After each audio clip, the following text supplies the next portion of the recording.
Okay, and we're live. Hopefully the sound is working well. Let me just share this a few places before we get started here.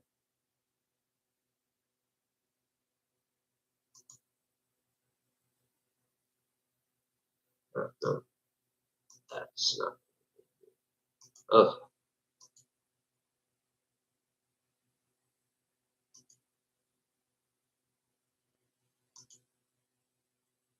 I came running into the room to try and be because I was a bit late.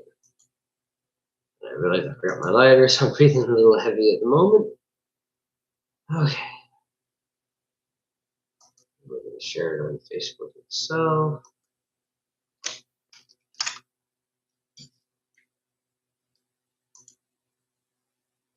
I got a few more places I want to share this to. So give me just a moment here. Let's see. Quickest way. Oh, no.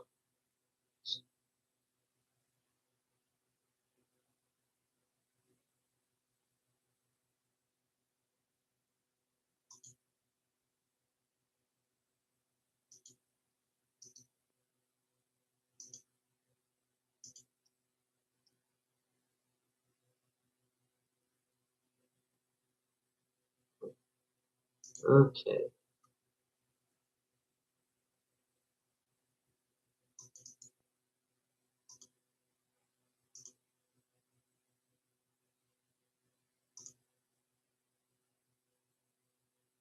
Because we'll put in all of the lives on the book club post itself.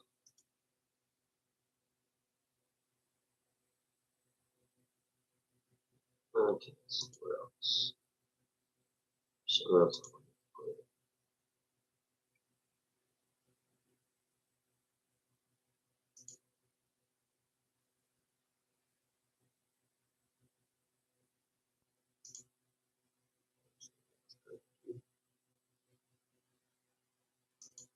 Let's see here. Just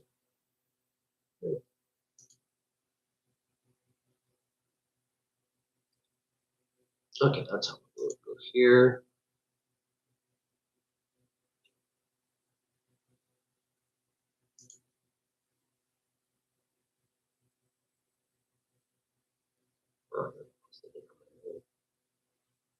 Okay. Well, just go to the groups I want to do it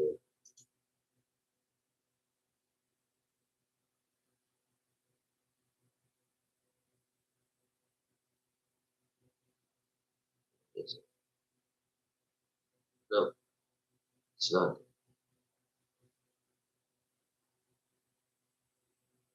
Huh. Okay. Well, anyways.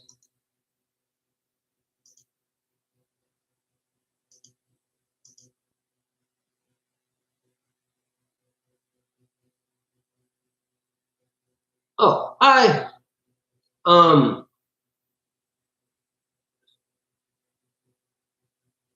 Hello. Yeah, my sound quality isn't the best. I know. I need to get a mic.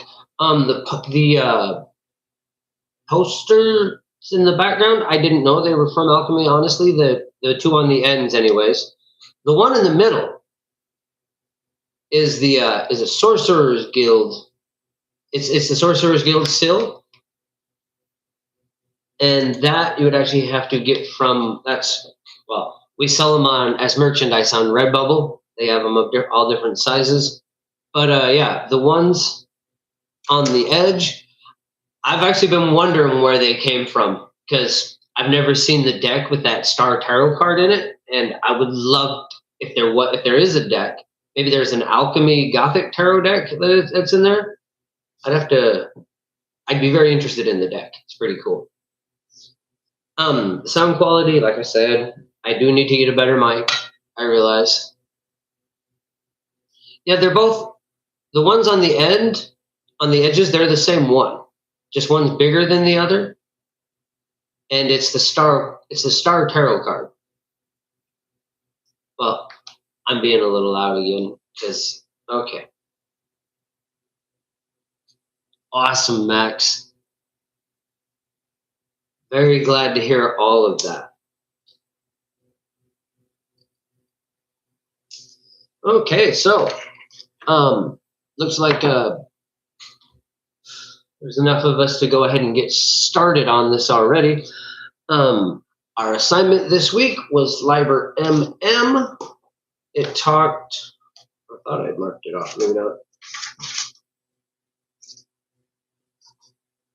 It started off with motionlessness and mind control. I wanted to talk a little bit of this, talk about here at the beginning where it says this course is an exercise in the disciplines of magical trance, a form of mind control having similarities to yoga. There is a thing about to that. He talks about motionlessness with that bit there, like I said, the first thing. I'm stuttering. I'm sorry. Let me get my thoughts together just a little better. Yeah. I have an issue with some of the stuff that he's talking about here. I feel like he's kind of very inherently writing from a neurotypical stance, but also when he talks about completely blanking the mind. Now, I'm not saying that we shouldn't be able to get there, but it lacks an understanding in a way. Oh, not understanding. I mean, I'm not saying that Peter Carroll doesn't understand chaos magic, but he clearly approaches it from a very different way than I do. Mostly been practicing the dreaming advice from it so far. Awesome. Very good. I mean, it is, I'm not trying to knock the book. There is a lot of good stuff in the book, but where I'm trying to return to being a noob, right? That's a big part of what this is, what I've said I'm doing here is being a new noob and reapproaching chaos magic. These are some of the things I remember striking me the first time as well, is I've been meditating since I was, well, I don't even know. My dad taught me to meditate when I was very little. Like, I remember meditating at like 3, 4 years old. I've always done it. But this idea of completely blanking out, it's a very good, it's pretty good. It's Liber by Peter J. Carroll. I unfortunately am not able to provide a PDF here because of copyright infringement stuff, but hold on just a second. I forgot to do this. I'm supposed to pin this to the top. Copy link. I have a Facebook group, public Facebook group called CMU, and I share a link to a PDF of it at the there, and it's pinned to the featured messages. So you would be able to get an access to a free copy of the PDF there. And the first bit we're talking about here, like I said, is the Liber MMM. And it's essentially about achieving a trance, and then it talks a bit about a type of banishing and some sigil work. And it's, like I said, well, one of the things that really stood out to me, like I said, we clearly practice things very differently, but at the same time the same. Because, let's see, what was it? The banishment part. But I'm skipping ahead. We are talking about the meditations. And I should stop skipping ahead to the next part. Okay. So I'm just going to get the book out here so that I'm not jumping all over the place. Okay. Motionlessness. We're going to start with that. I mean, there is a discipline to that. There is a something that can be found there, but I find getting there in that focusing on motionless, actually focusing on the motionlessness. Cool. Glad to have you, Robert. I find that the motionlessness, focusing on it, is problematic because now you're thinking about the wrong thing. You're concerning yourself with what your body is doing. Is it staying perfectly motionless? And like I said, maybe that is because I come from a neurodivergent, ADD, autistic combination standpoint where trying to be motionless is a whole thing in and of itself. And it is talking about it being that. But once you've achieved it, you have to stay in it. And maybe it's a good discipline for the beginning, but it's not a necessary part. And then the breathing, he even admits that with the breathing, all he's trying to do is distract himself from the mind. And there is something to all of this, but there's a better point. I feel like and I know I seem like I'm doing a really bad job of being a new noob to immediately begin critiquing the book, but that's what I did the first time, in all honesty. Like when I was 14 years old and came across the light. Oh, stopped with the yelling. My voice slowed down. When I was 14 years old, and I first came across the Liber, I was 14, 15, somewhere around there. I certainly thought I knew all the answers to all magic. So it's interesting that my critiques are the same ones that they were the first time I picked up the book. I have some new ones as well, but I feel like they're doing all these different things just to hit that point. There's a motion. He talks about it like letting go of your desire, forgetting what it is that you're doing to overcome the psychic sensor. For me, it's more about distracting the psychic sensor. Now, the psychic sensor, which he brings up in this volume, but doesn't really it doesn't really explain it well.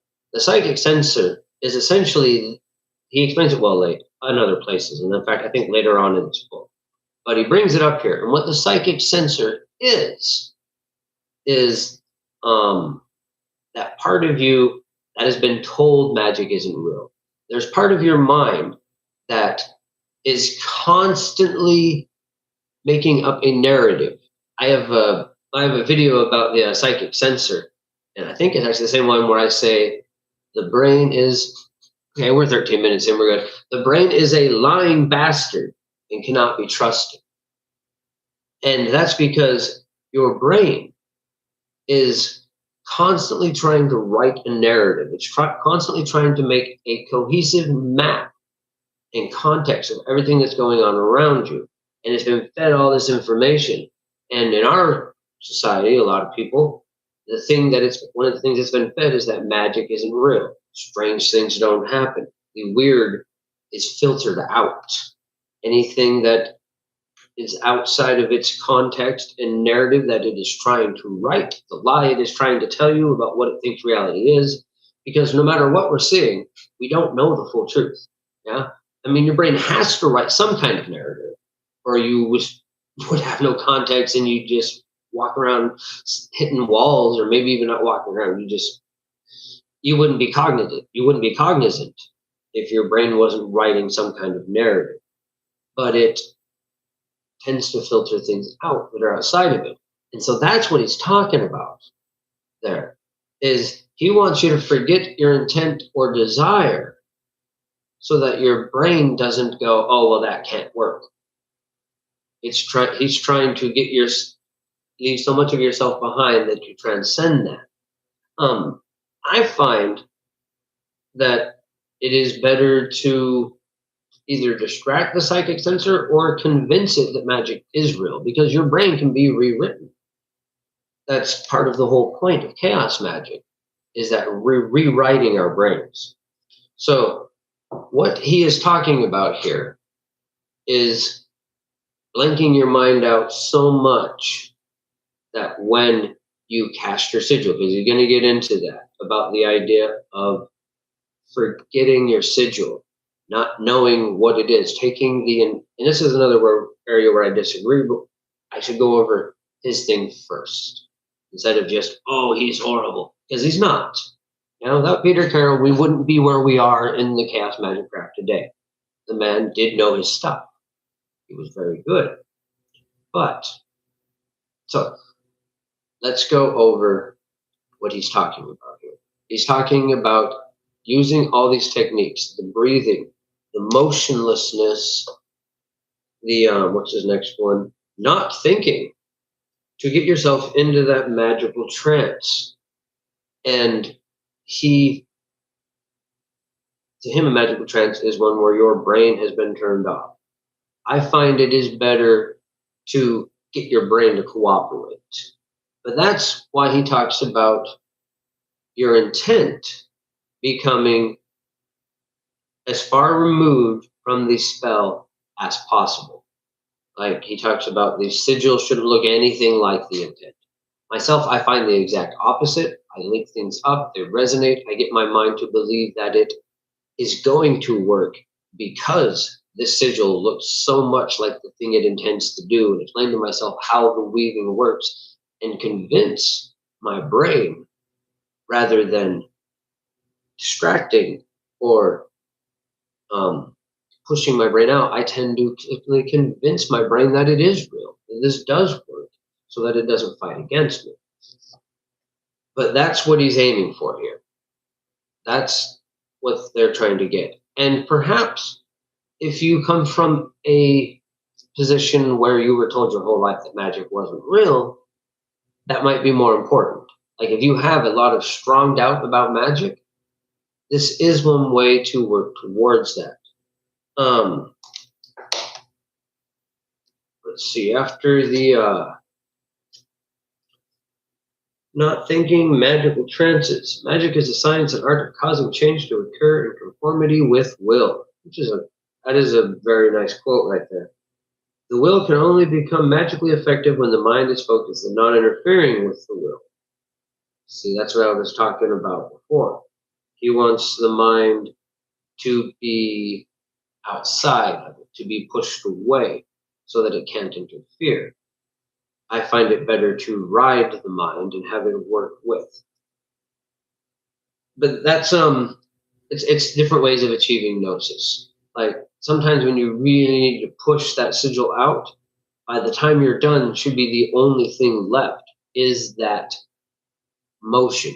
When you're really reaching into the ecstatic trances or any type of they're all ecstatic trances, whether it's rage gnosis, whether it's pleasure gnosis, whatever you use. Anytime you're doing the frenzied states, once you reach that point of releasing the sigil, you should have what is essentially an ego death. And this helps that moment too. But even if your sigil does look like what it represents, once you've reached that moment, the psychic sensor has been passed. I was raised half Christian and half anti-theist. They taught me magic is all make-believe for years, and I still ended up becoming a demon-loving witch despite them. Most excellent. Can I explain the ego death? I can in just a moment, or I'm stuck. Myself, my mother did. Anyways, that doesn't matter at the moment. But I did come from a background where I was told from a very young age that magic was real. My dad changed his mind about that once I became Christian for a while, and he's like, "Oh, this is all just metaphors." And then, anyways, it does help that I come from the background that I do. There was something more I wanted to say. We'll get back to that. ego death. Ego death is really actually kind of an odd term. I don't know if it's even the right word to use. It's become so popularized that I've started putting it in my own vocabulary. But what it is when you reach that moment where you're no longer aware of self. And that is where we're both trying to get, right? Both me and Peter Carroll, he uses it by blanking the mind out. And he'll talk later on. I mean, I suppose maybe this is like for the initiate, you know? Because, I mean, he never uses the word ego death here. But that's what he's trying to do, is blank the mind out. And he goes through object concentration next, but he suggests that it should not be a magical object. And like I'm saying, I'm thinking maybe later on he encourages you to be a bit more proactive or effective with that in using a magical object, but I don't recall it being in the book.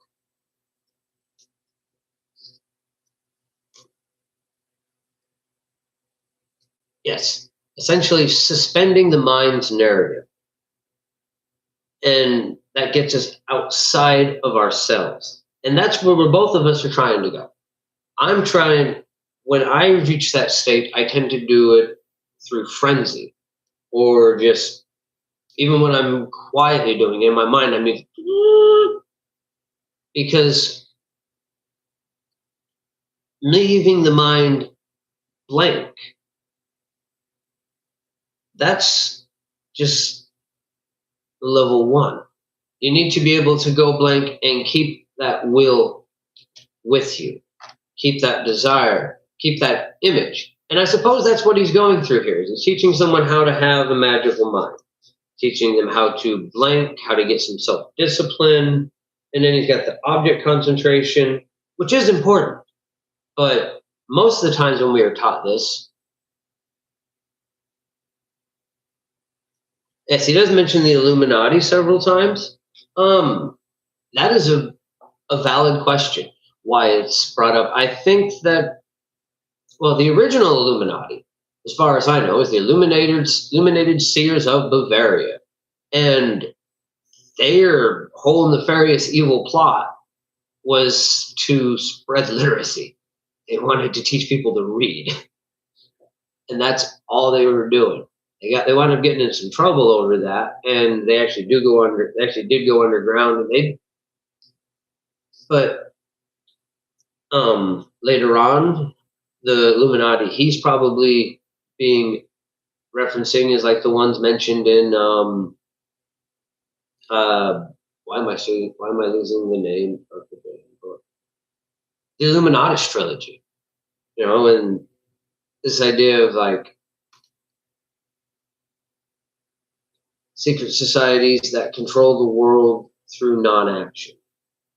Like, just, I don't know. I don't know why he brought it up here. Robert Anton Wilson. Yes, in the Illuminatus trilogy, they talk quite a bit about the Illuminati there as a secret organization. But the thing is, I mean, it's a bit off track, but I consider that word itself is a psyop, in my opinion. Because you bring up the Illuminati, and that's another one of these things where as soon as you start talking about them, well, you're seeing them as suddenly now as all powerful. But you're also thinking there's some big secret to who rules the world, when there's not. There's like, 80 billionaires. They're the ones that are actually running things. People that own everything are the ones running things. But yes, he does mention them a few times. He may mean the Illuminates of Thanateros, which is another chaos magic order. I know he brings that up a few times, but other than that, that's the answer I have. as to why he brings up the Illuminati.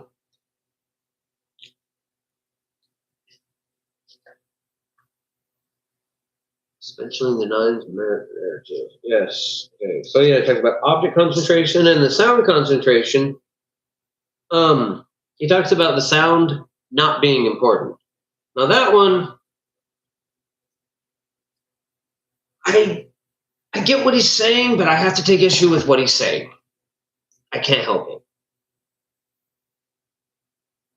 Yeah, the illuminates of Thanateros. That's what makes the most sense. That's what makes the most sense. But yeah, with the sound thing, he makes it sound like the sound we choose is not going to have an effect. But each sound, every sound has effect. Sound, Thanatos is the Greek god of death. Indeed. So every sound, every vibration is key, has different effects. Like he actually mentions Om and Om Mani Padme Hum, and there's different sounds as if they don't do anything, as if it's just a focusing on making a noise until you get yourself blank. And you probably could do that with just about any sound, but any sound you're making is going to have an effect. That's Om is a very sacred sound for a reason. It's designed to have a certain effect. Just like if you were doing things in a key of A or E or whichever, the key of the sound you're making, you're just going to go Om. You see the difference there?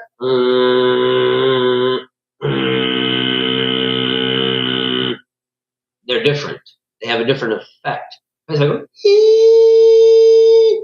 I did that all day meditating, I'd drive myself crazy and probably break my mental synapses. But yeah, different sounds have different effects. Let's see, image concentration. I talked a little bit about that already. Object concentration, image concentration is a little bit different. And this is another one.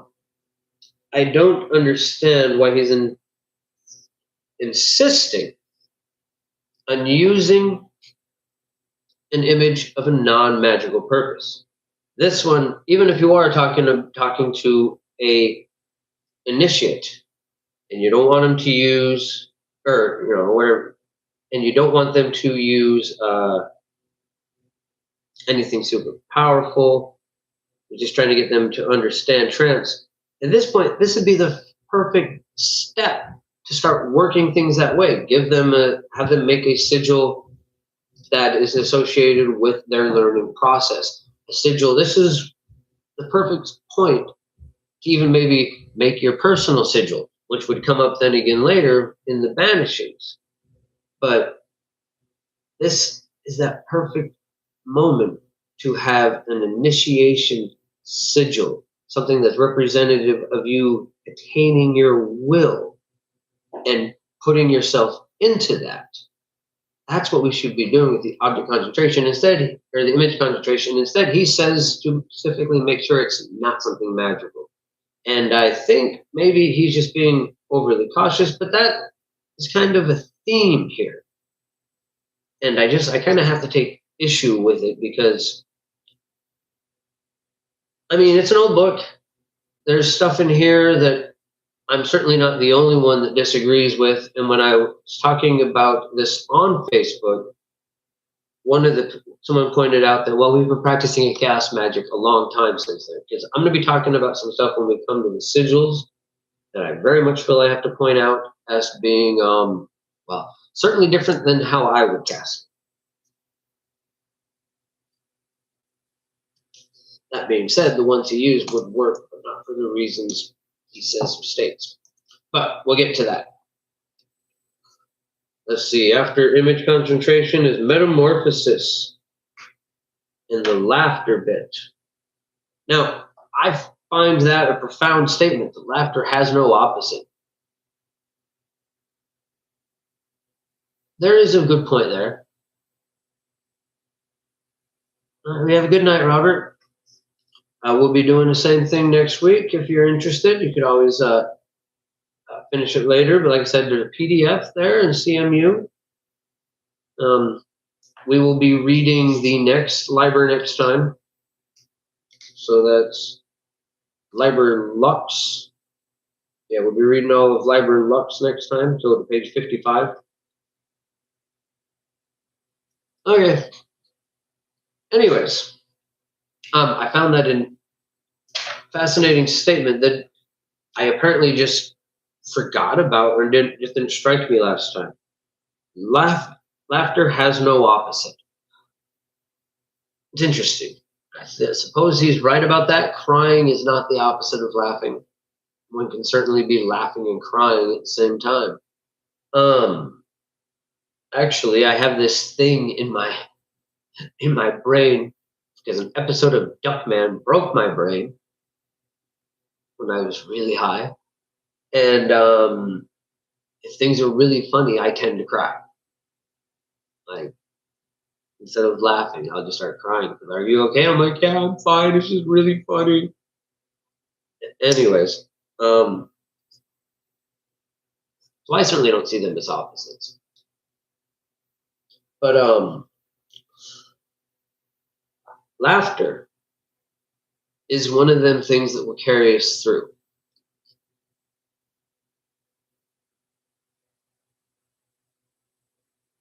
Or carry us over into that state. That is, laughter can be used on both ends of the spectrum. He talks at the very end of this about banishing through laughter. And you can most definitely banish through laughter. You can even use it as a weapon against spirits that are attempting to work on you through means of fear. Simply laughing at them and mocking them can break their hold, break their power. Especially, like I said, if they're something that is simply using fear as a way to control you. There's a lot of spirits out there that they can't do anything to you unless they get you afraid. So laughing at them is a very powerful tool. And then he gets to the non-attachment, non-disinterest. And that's where he's again talking about the psychic sensor. Or he brings up the psychic. That's the part where he's talking about the psychic sensor.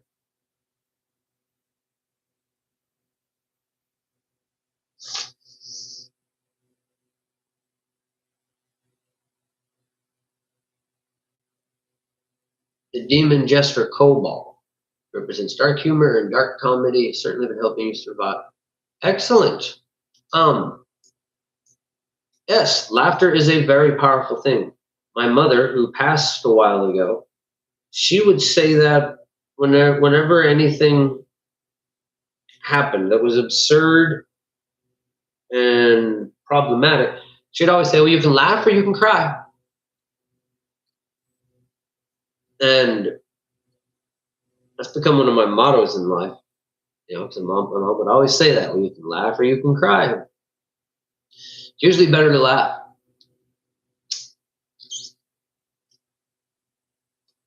It's rare that crying is the preferable option, unless like you just watch something horrible happen to somebody, an actual tragedy. That would be an inappropriate time to laugh. But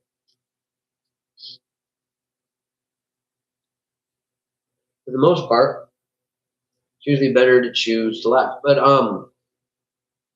I have been working with a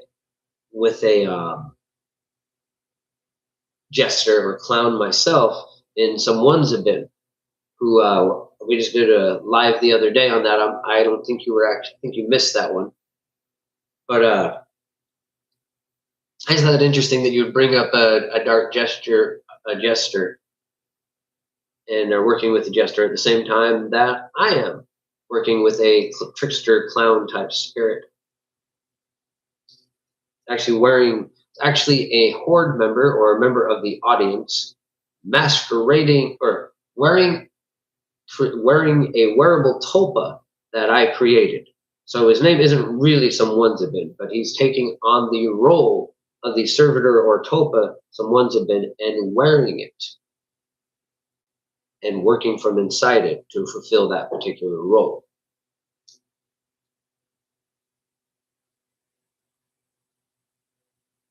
Nice. Okay, so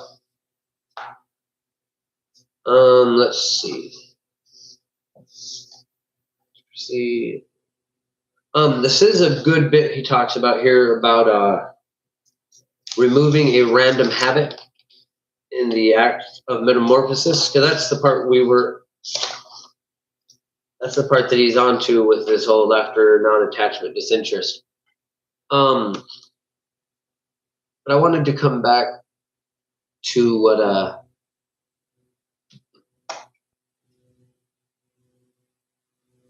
let's see. What Rogues said about, or someone could inadvertently choosing an image that has magic for their first image.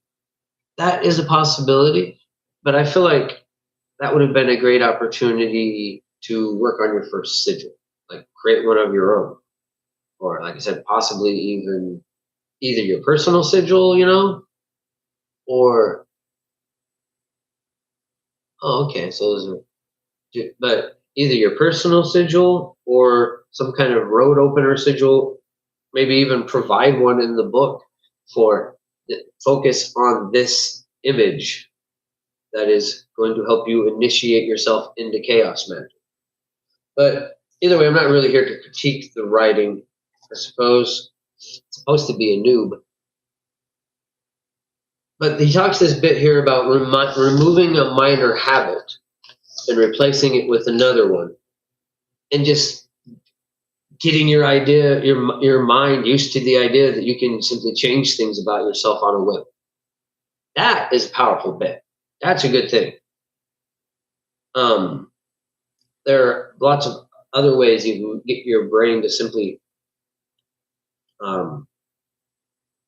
start getting used to the idea that you can change things about it. Like, actually used the Robert Anton Wilson experiment for a while there, where I kept a rubber band on my wrist and used, I guess it's still positive reinforcement when you snap your wrist, but either way, use the pain of that to remind myself to never refer to myself in the singular, but always refer to myself as we, to kind of break apart and open up my mind a bit to essentially a loss of ego. And then whenever I messed up, I'd snap my wrist and get myself just used to the idea of speaking to myself that way until it kind of changed my perspective. And then I went back to speaking with I. I do have a lot of, I believe Max called them headmates myself. So, I mean, it wasn't that difficult for me to switch into that perspective. I've got a multiplicity. My brain has multiplicities. I don't know how else to say that.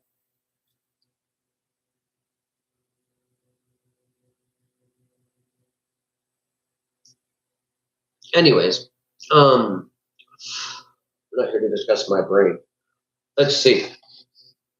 So that part is it was a useful bit. There, that end bit there about changing a habit. Because you do need to work your mind up slowly towards these things. So even now that we're getting into the bit about magic here,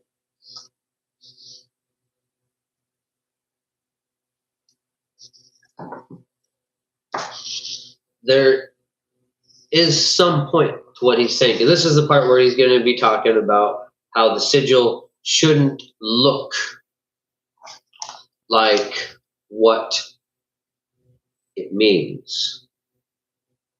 And, if you're having trouble accepting that magic is real, maybe it is best to have a sigil that doesn't remind you what it is you're doing, at least and in the beginning. I have diagnosed DID, but accept all plurality experiences of plurality. Yeah, I don't think I actually have DID, but I do have voices, and like I'm the only one in control.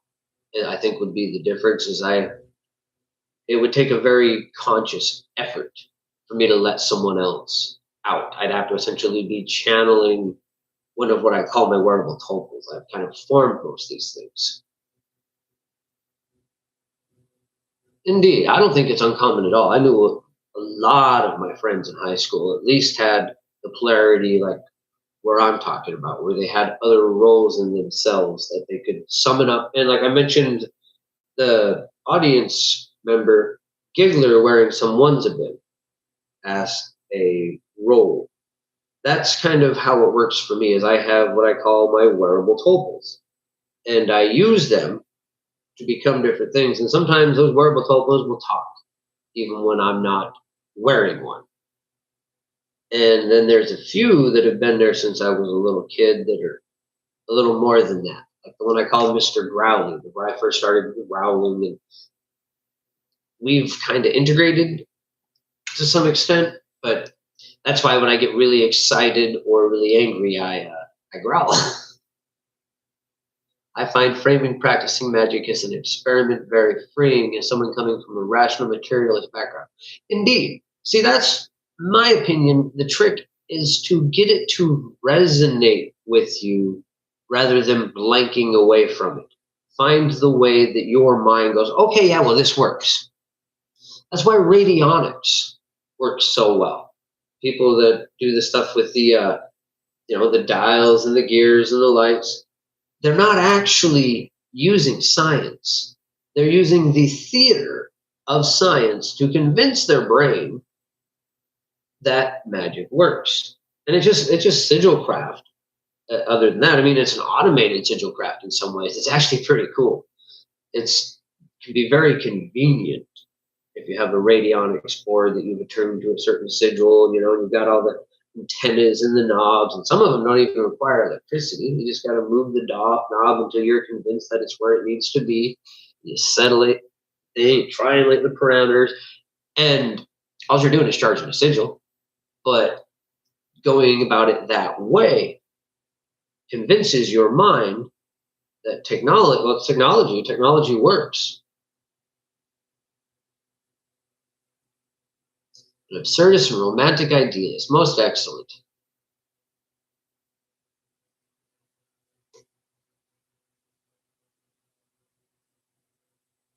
See, I came from I don't know what to call my background. Hey, Kira, I'm not actually sure how to pronounce your name. But hi. So we're talking about the Liber MM, and we are on to the bit about magic itself. And they get right on the sigils. Wait a minute. No. It says the first thing to do is develop a banishing ritual and a ritual talismanic weapon. Yeah. And then he does get a bit more into the object stuff there, because he then does have you visualize the object you choose as your weapon. There's some interesting bits there, but that's another place where I feel like if we were going to go through it this way, we could have used the personal sigils, the visualization of object, and then you have that, because there's no better weapon, especially for banishing, than your personal sigil.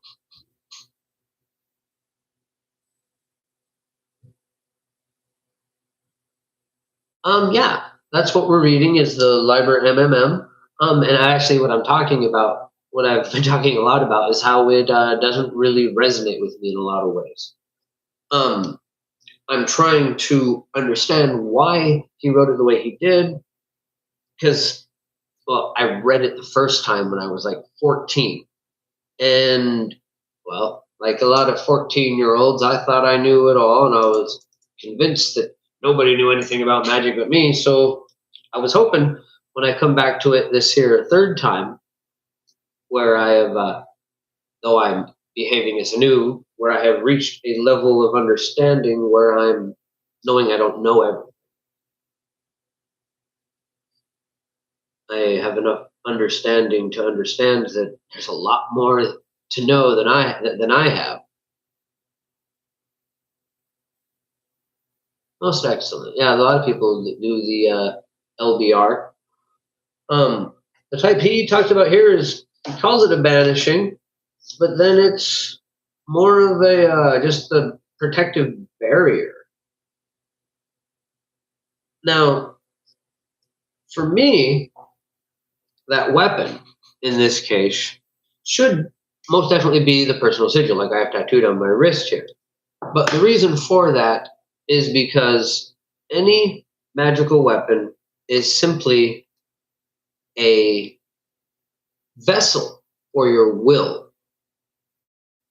And so no matter what you pick, that it is that's all it is a vessel for that.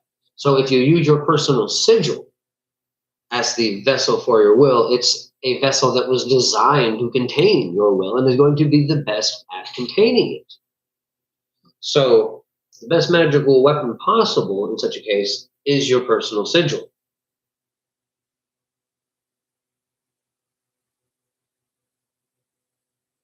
Yes. Now the stick making, I suppose, could be used as a banishment, like to break someone's ability to manifest or their presence.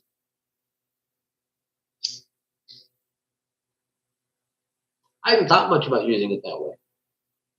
Actually, that's actually quite interesting.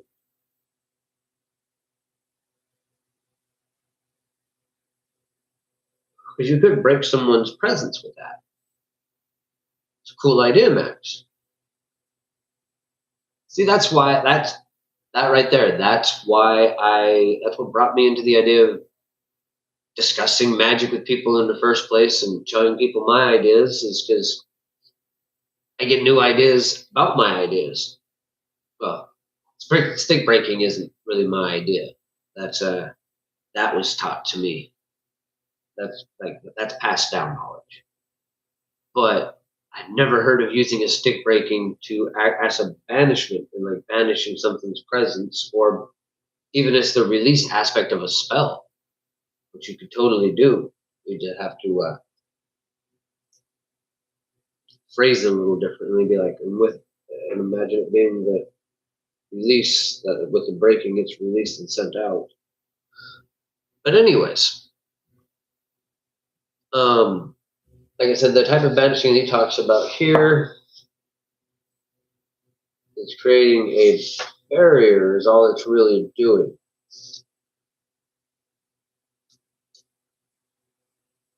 Oh yeah, that's right. You did make a pop-up from the cash cow sigil, which was pretty cool. I highly approve. For inner invocation, yes, the personal sigil can definitely be used for the inner invocation and essentially summoning yourself. And that's actually what I'm about to get at with this. Like I'm coming about it the long way, but with the personal sigil, or even with the tool magical weapon he is describing here, which can be a sword, a dagger, needs to be a physical. He suggests it's a physical object or a song. It doesn't need to be a physical object. I mean, we can use our Athame magical sword for lots of purposes, as well as directing our will, but especially for banishing through our personal sigil, because all banishing really is, the whole thing is pushing your presence out and pushing the other being's presence away. So you push out your presence, your will, your magical existence out, and it forces theirs out of the area by pushing yours in, so there cannot be enough space for both of you. And the most powerful way to do that is with your personal sigil. Like with the LBR, you're actually calling upon spirits to do the very same thing for you. They're using their presence to push out anything else. That's what's going on there. And you can do that yourself by using your personal sigil. what he's talking about here, though, would work, and that is effective. Okay, so on the sigils. Now, like I said, I struggle to resonate with the idea that your personal sigil shouldn't look like your intent. For me, man, I want it to look as much like it as possible. Like with the cash cow sigil, it is visibly obvious to anyone that practices magic that's a money spell. Second you see it, if you're either one of those symbols, you know what's going on there. It's going to stability, money. It's Taurus and Fae who just knocked on top of each other. And even with the runes are all designed with some intent to portray what it is that they mean. Just like a tear, which, yes, it's the rune of war, but it's also the rune of victory, is an arrow. It denotes success. I'll send my brain. Hold on. I'm having trouble remembering. Dagaz looks like a butterfly, and it's the rune of change. Even Halgiz, it's got the two lines, and then the other line in the middle is disruption, and it looks like something that was in the middle got knocked and is being disrupted from its location. So there's a long school of the sigils or symbols looking like their intent. But I do see how it could be useful if you're, at least especially in the beginning, if you haven't yet convinced your mind that you are a sorcerer or a KOD or any type of magical being. So it is getting there, but I feel like it's the long route, could be necessary for some. Now, this next bit that I have a problem with, and this is what I was bringing up in Facebook yesterday, is he wrote all three of the types of sigils that he talks about here. And we'll go through how each one of these works, because they're all three good techniques. But he wrote his statements of intent as desires. And that, I just don't see how that could work. Now, in the cases of because of what he wrote, it would have the desired effect. Like the word one, remember he writes out his statement of intent, and then he takes out all the vowels and makes a symbol from it. And it's I wish to obtain the Necronomicon. Now, he's saying simply that he wishes to. And the sigil powers, makes whatever you put into it, your statement of intent, manifest. So he's going to be manifesting that he wishes to obtain the Necronomicon, which is going to make him much more likely to go out and buy it. So yes, it probably would technically work, but he's missing an important bit there. Because the way I understand sigil craft, and again, I realize this seems like I'm not being very good at a noob, but I had come up with sigil craft on my own before I learned about it. It wasn't first in this book. I actually can't remember where I first come across sigil craft. It was on the internet. Yeah, that sounds about right, because we had that J-Cave internet. I got the internet way early. And there was, it's amazing how soon there was chaos magic. It's one of the first things I ever looked up on the internet. It was already there, already stuff. But anyways, with sigil work, he uses that wish phrasing, and it manifests what you say. So it should have been, I obtain a copy of the Necronomicon. And then hopefully a copy would then simply become available. Hi. Hey, Black Unigriffin. It's good to see you. We're discussing the Liber MMM. We're currently talking about sigil work, page 21, and the different types of sigils. So this first one is this first method is the one we see the most often, but he uses. I'm gonna go and pull the page up here.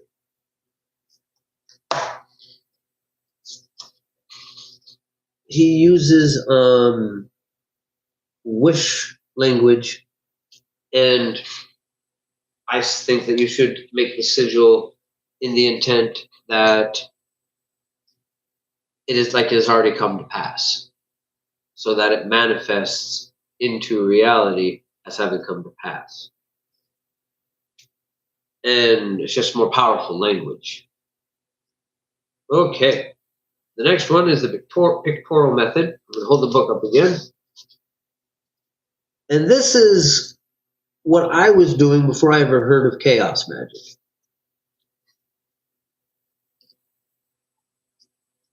Yes, or randomly show up on your bookshelf like it's always been there, which with things like the Necronomicon, fair enough. It's happened to a few people.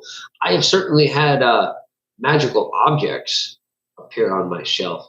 In some of my early video, there's a period of videos where you'll actually see an issue, a gold issue necklace. Either I'm wearing it or it's hanging up on my altar, and I don't know where it is gone now, or whether it was pure gold.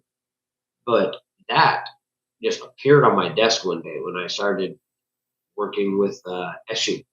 I just started talking about it. And first there was that candle, which is still back there, and you can see in a lot of early videos. There was the Eshu candle that I found at the Savers.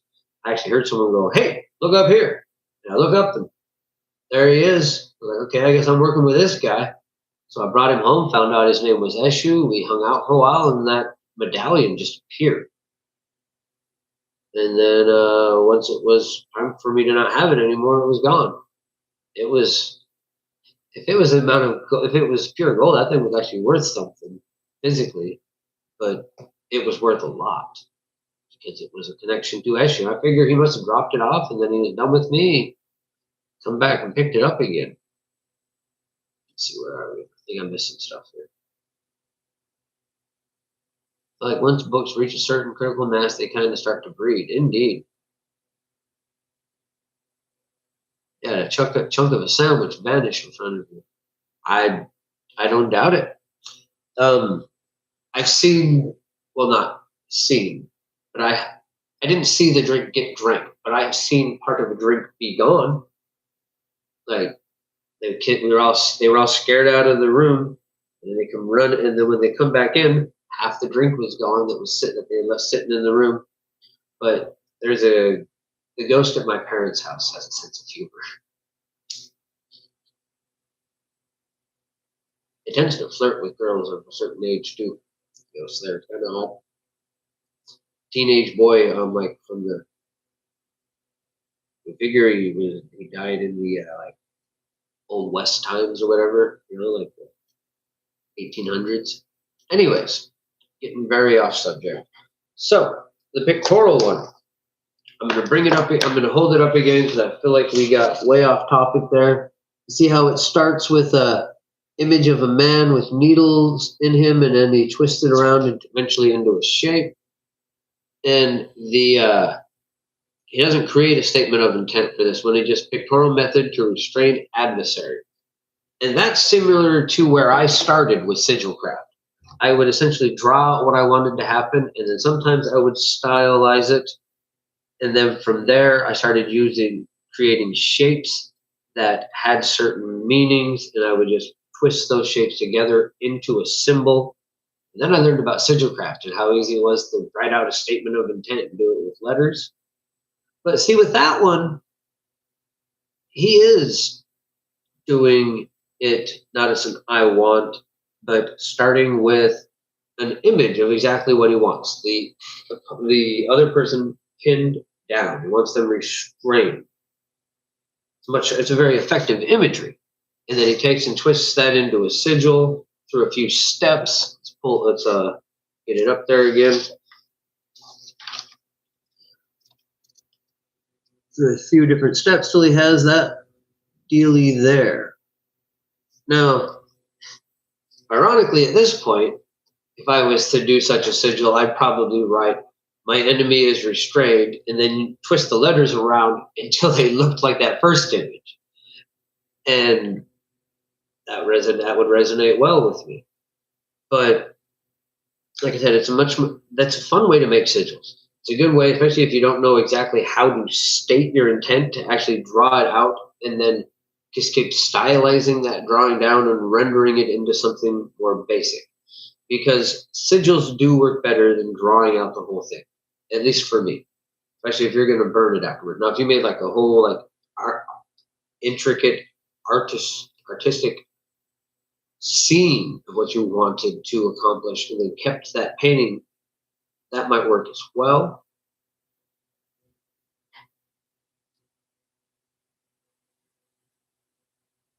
I don't see any reason why not. Now, that's the next one I was going to get to, obviously. But this one, he goes right back to that, I want phrasing. He says, "I want to meet a succubus in a dream." And then he takes out a bunch of the letters. What did he get? I want to meet.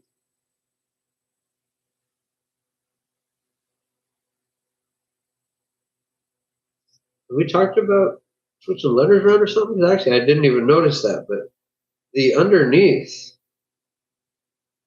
"I want to meet a succubus in a dream," goes to I want. Oh, he's putting it backwards. He's just turning it into gibberish in whatever way that he wants, and winds up with "I want her made to suck. Hawa Emner Kusag." I mean, and that's kind of a fun idea. For me, that one, I mean, I already speak gibberish when I get excited anyways. I do speak a lot of words. I speak a lot without words now that I've learned how to get past being the word speaker. And there is something limiting with words. There is something there where it's an interesting idea to come up with a mantra that way. I've never actually tried this, and that's one method in here that I remember reading. I've never done it because I naturally speak in tongues. All I have to do is get overexcited, and I'm just like, I've got a bunch of videos about me tongue writing because I can totally do it on purpose. And when I'm doing those kind of mantras, I just let it come out. I say as though there aren't incubi in my dreams already. Indeed. Oh, I'm sure they're lovely dreams. Oh, but that's getting back to what I was going to want to say. It's gonna work though. If you make a mantra saying that you want a succubus to come visit you in your dreams, there's a very good chance that a succubus is going to hear that and come to you in your dreams. The ancient way of the hieroglyph. Indeed. Indeed. That is stuff like that, and cave paintings and petroglyphs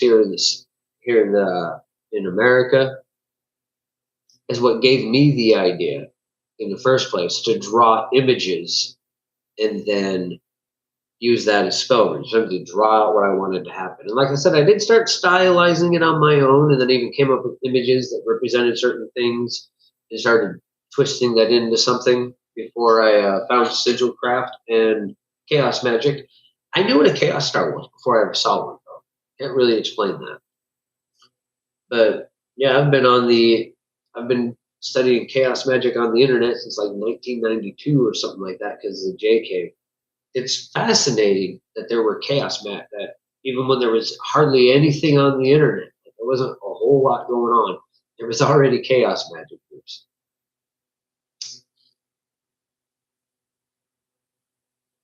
One of the first things on the internet. That important.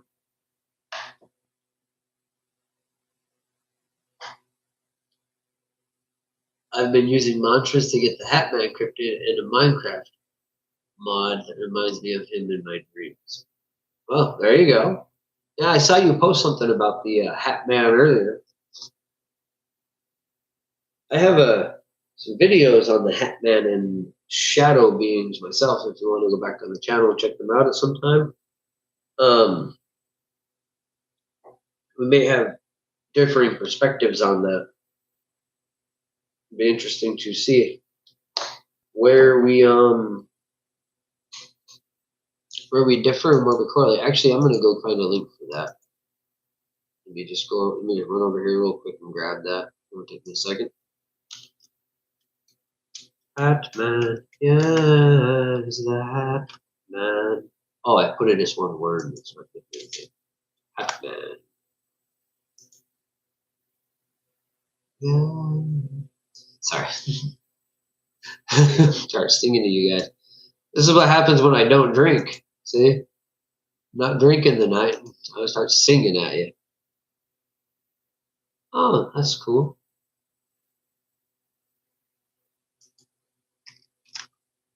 There we go. That's a link to my video on the Hat Man and what did I name that video? Shadow People, the Hat Man, and the Shadow Realm. I think I have a couple. Well, I have a few things on shadow magic, but then it started getting a little strange, and I'd gotten what I wanted from that particular craft, and I wanted to step away from it for a while. I do use it occasionally. I have a crush on him, the Hat Man, but frankly, any disembodied spirit man who interacts with me for longer than a day, I get a crush on. Fair enough. I can see the appeal to the etheric quality of the spirits. Can't say I've never been seduced by a spirit myself.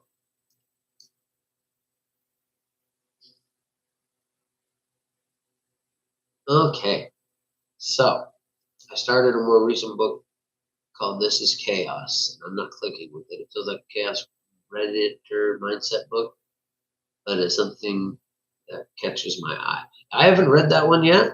Honestly, I haven't, because we're going to be doing these book clubs for a while, this would be encouraging me to read some of the more modern chaos magic books. It's been a long time since I picked up any chaos magic tomes.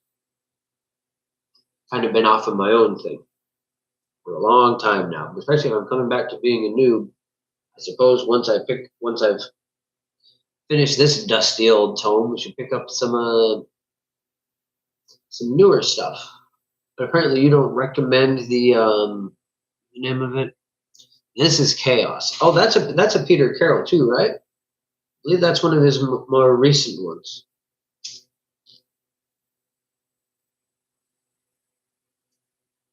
Okay, so let's see. Where were we? Talking about the mantra.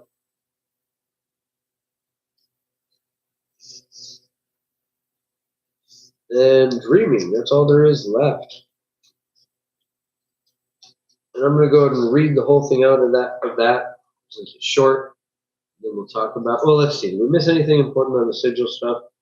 He says to banish with laughter, which just releasing the sigil. Oh, absolutely. We're actually going to be talking about that at some point while we're reading the Liber Null.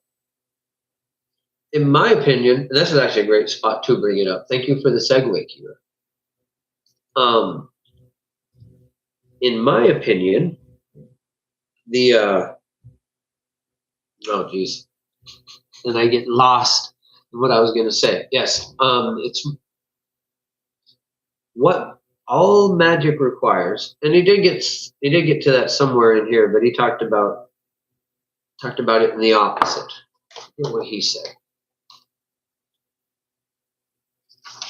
Like, said the same thing that I think, but said the opposite thing at the same time. Let's see, where is that? Let me just find that real quick. It was like in the introduction somewhere.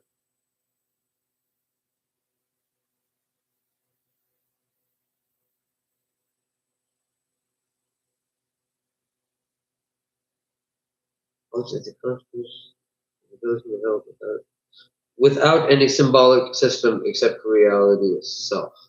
That magic can exist without any symbolic system except for reality itself. Yes. I think we need to create metaphors. We need to have vessels for things. We need to have a symbolism of what it is that we want to be doing. Like even with things as basic and powerful as a stick breaking, it isn't really the stick that does it. Yeah, we're creating a metaphor for something, and then there's also the sound. So that metaphor travels from material back to the information plane as it creates sound and vibration, which is kind of, well, it's like an in between, right? Sound and vibration between the physical and the mental realm or material realm. It's kind of different. It's not quite neither one.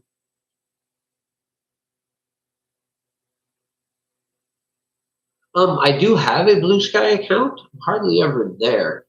If there's more activity there, I would be on it more often. Let me see if I get to it real quick. I'll give you a link.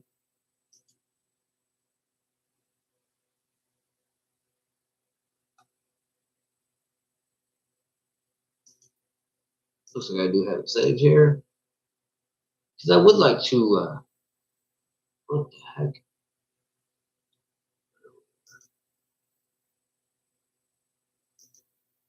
What is this? This isn't this.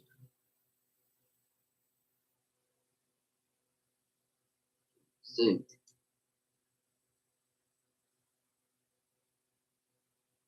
Search for a domain name and use it as your okay. I clearly don't know what I'm doing here. Anyways, I do have a Blue Sky account. Just apparently I don't know how to operate it. I'm available on Facebook, or you can find my email. Actually, here. If you need something you want to talk about. No.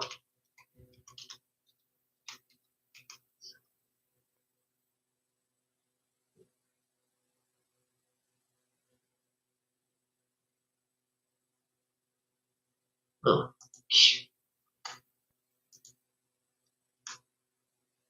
This is actually, that's my Gmail address. If any of you have questions or like to contact me, that's probably the best way to do it is actually through my Gmail. I'm on Facebook a lot, but the Messenger on there is weird. I check my Gmail every day. So if any of you have any need to contact me, that is the best way to do it. Jeshua Wittershins, clockwise, counterclockwise, at gmail.com. First time I heard the word Jeshua Wittershins, it sounded like a name to me. Or the words Jeshua Wittershins next to each other, it sounded like a name to me. I was going to, even though Tal is a name that I remember from past lives and stuff, I was originally going to try and use Jeshua Wittershins as my name, but it's such a mouthful and it's spelled so weird. And this resonates better. This lines right up with my personal sigil. It's a name that I've had in the past, at least in one other life. You know, the word has special meaning. So Tal's better. But Jeshua Wittershins, it's got a groove to it. Now it's the name of the wizard in the novella that I wrote at the beginning of. It's available in my books, but I don't advertise that one as much because it's not about magic. It's just some short stories and a novella and anyways, there is a bit on it on my channel. if you look up In Defiance of the Critics, or actually, Anarchy's Last Stand. But anyways, yeah, that's my email there. If anyone wants to use it, to contact me. So let's see. I think that was it for the things I had to say in the sigil part. Dreaming. Like I said, I'm just going to go and read this whole part out. The dream state provides a convenient egress into the field of divination, entities, and exteriorization or out of the body experience. All humans dream each night of their lives, but few can regularly account their experiences even a few minutes after waking. Dream experiences are so incongruous, I can't say that word. They are so out of sync that the brain learns to prevent them interfering with waking consciousness. The magician aims to gain full access to the dream plane and to assume control of it. To attempt to do this invariably involves the magician in a deadly, bizarre battle with his own psychic sensor. All this is where he mentions the psychic sensor, which will use almost any tactic to deny him these experiences. And it kind of gets a bit about what the psychic sensor is. I believe he talks about it more later. The only method of gaining full access to the dream plane is to keep a book and writing instrument next to the place of sleeping at all times. In this, record the details of all dreams as soon as possible after waking. To assume conscious control over the dream state, it is necessary to select a topic for dreaming. The magician should start with simple experiences, such as the desire to see a particular object, real or imaginary, and master this before attempting divination or exteriorization.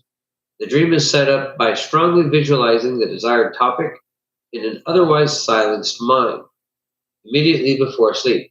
For more complex experiences, the method of sigils may be employed. A record of dreams is best kept separate from the magical record, as it tends to become voluminous.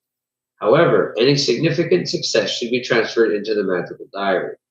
Though one may get to fear the sight of it, a properly kept magical record is the surest guarantor of success in the work of Liber MMM. It is both a work of reference with which to evaluate progress and, most significantly, a goad to further effort. Oh, well, yes, that's the book that we're doing for our book club. We'll be doing this every Wednesday till we're done with Liber Null, and then we may continue to the Psychonaut, depending on how we feel about that, or on to something else. If there was something besides this, we got on to immediately after that. After this, it would have to be something I could get a PDF copy of too, or a copy somewhere around here. I mean, we need a way to be able to know we could all get access to it. You know, I was keeping a dream journal at one point, and this was back in 2001. So that I stopped, and I think things have changed since then. So I'd probably be okay. But I was keeping a dream journal, writing stuff down, and then I had a dream that one of the horde members came to me and told me that me writing on all of my dreams was a serious security risk, and if I didn't stop writing down what I was doing on the astral, I wasn't going to remember anything when I woke up anymore. So I stopped. Because, well, I wanted to remember something. Anyways, I feel like verbalizing when you first get up helps if you're not going to write it down. I really am considering going back to it because I know that my security protocols changed after May 5th, 2012. So I'm probably just fine to write stuff down now. But the method that I use is that when I first wake up, I go over and I think about what I was dreaming and try to remember what I have done. I'll often tell Felix stuff in my dreams that were most important. But to me, the important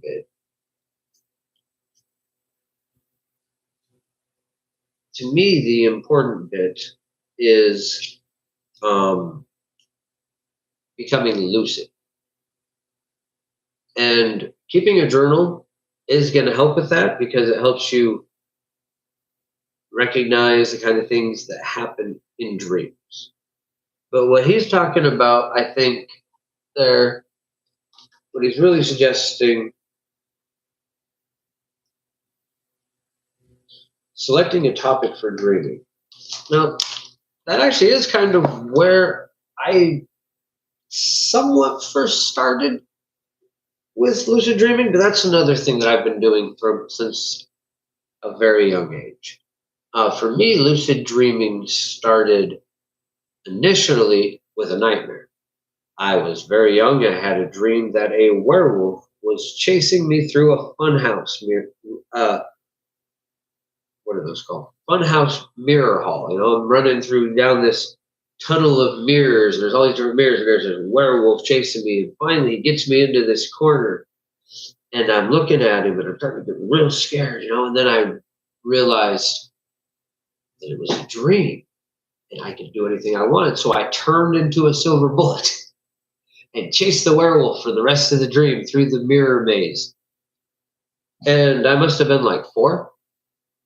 That's the first real lucid dream I remember. But they continued after that. And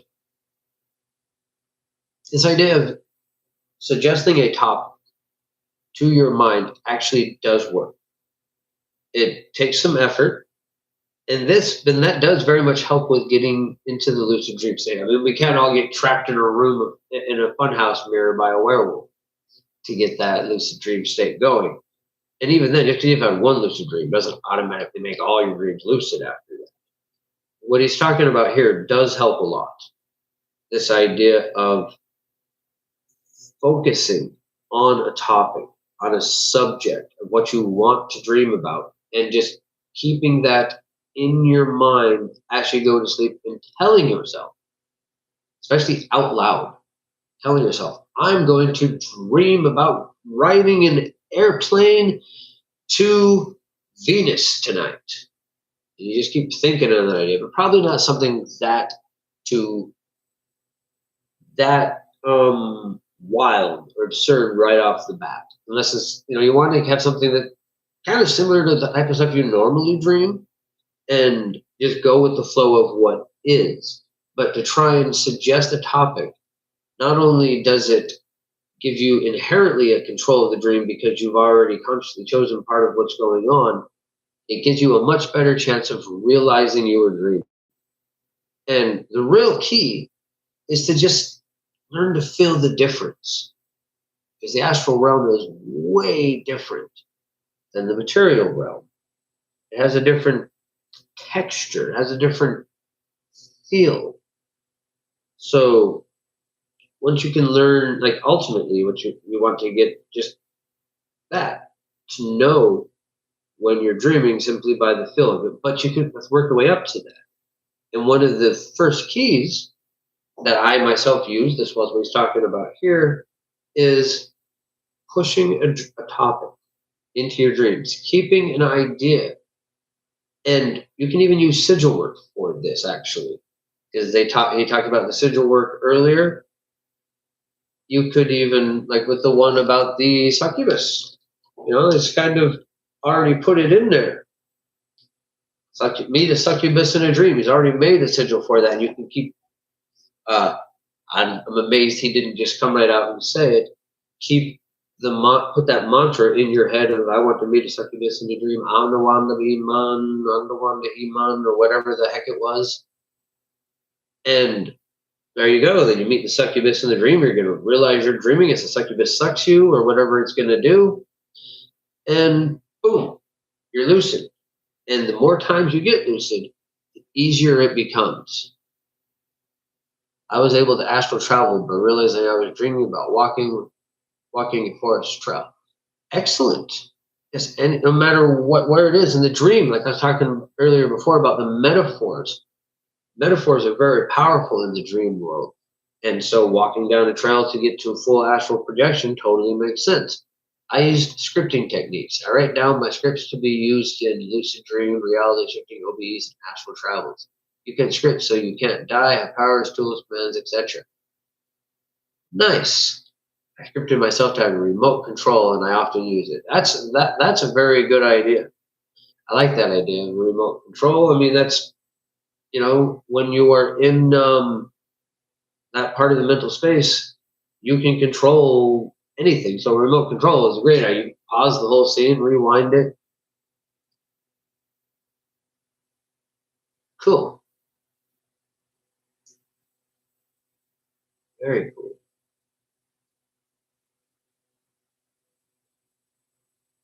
Ended on a safe path in a creepy backwoods realm, but I saw some things that sparked my curiosity. Yeah, see, there's a lot to be learned through dreaming. In fact, these days I do a lot of my work in dreams. Once we get past this idea of lucid dreaming, then we can get onto the dream platforms, which again, the personal sigil, you can use that as the anchor to create your dream platform. But you could even you could use that from the beginning. In fact, that might be great if you're new to this work. That might be a great place to start. Is that first dream topic being, I awaken.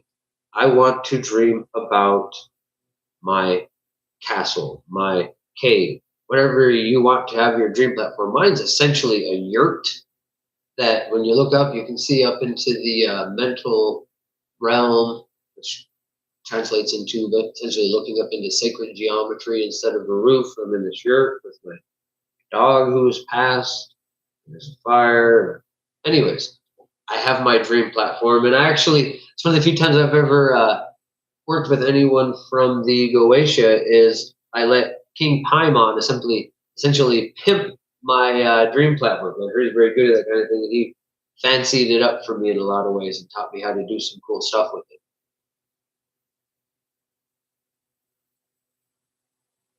There's a lag. Oh, with the scripting, there's a lag at first, so it takes about 3 tries until it works. But as I keep at it, the lag goes away, and I can do it instantly. Yeah, King Paimon. He did a great job at helping me perfect my astral platform, my dream platform. I forget where I read that he was good at that type of thing, but I read that he was good for that. And so I decided that was a valid reason to contact him, and we did some work together from that. Came out quite nicely. My dream platform is able to move like a TARDIS now,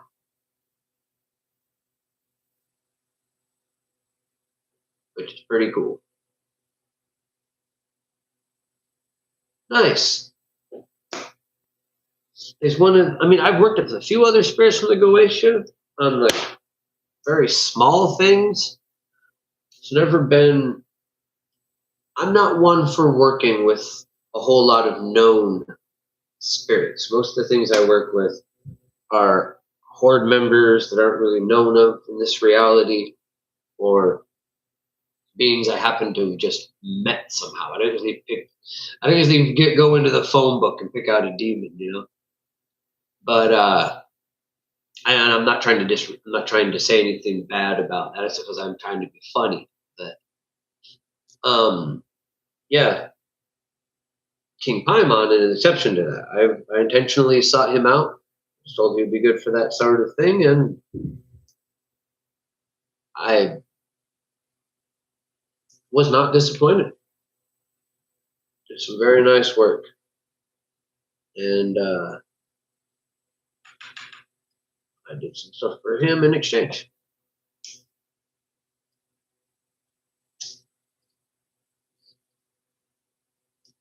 anyways, that is where the book ends for now. Next week we will be reading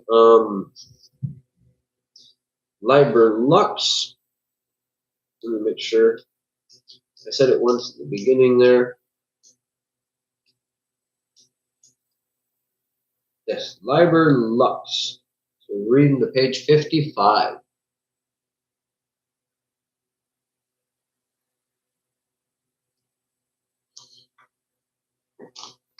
Decrowlify the Eris Goetia. Yeah, fair enough. Decrowlifying, it's always good to eat. It's always good to eat Crowley.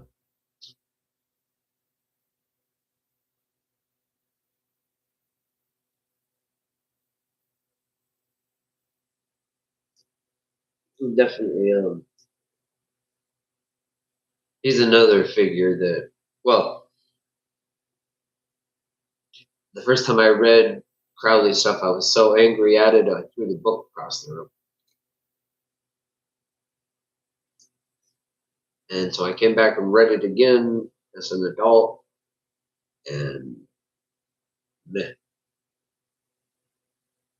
yeah, it's just, there's nothing special about Crowley's work, in my opinion. He got more people to read the stuff. He certainly popularized certain things and created an image of what people think an occultist should be. But influential on society and effective spellcaster are two different things. Influential and correct are two different things.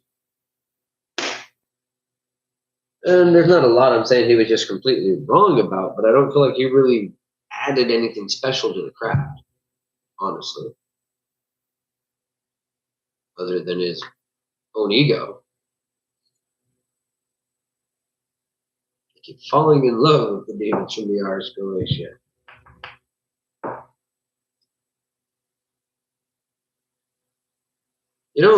Though that is a very effective way to work with the spirits.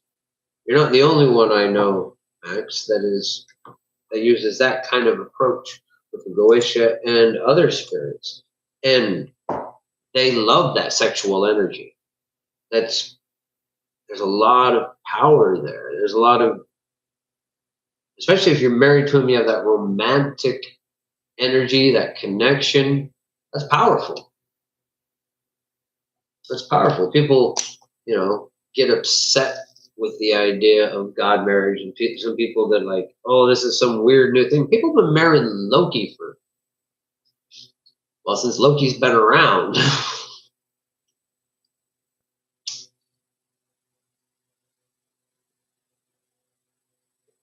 I don't know if the same is true of Odin, but there have been wives of Loki since Loki began interacting with humankind. And people that essentially live their lives as an avatar of Loki. So even the godkin, otherkin thing, especially in the Norse community, is nothing new. Nothing new at all. Indeed. I mean, it makes a lot of sense that a lot of the practitioners with Loki would be gender fluid or transgender.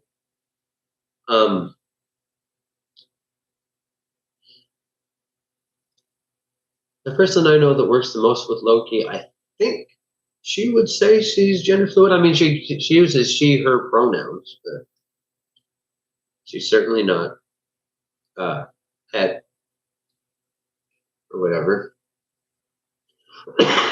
But for the most part, I would totally agree.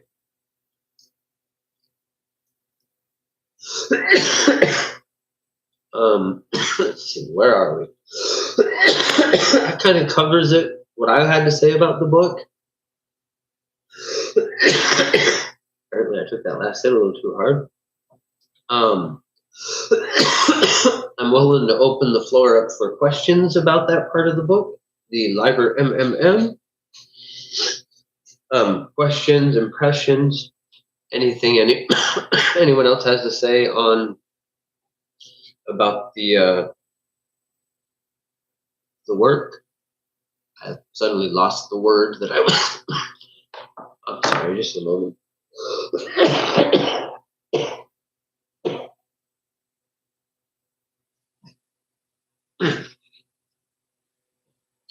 Okay, sorry about that.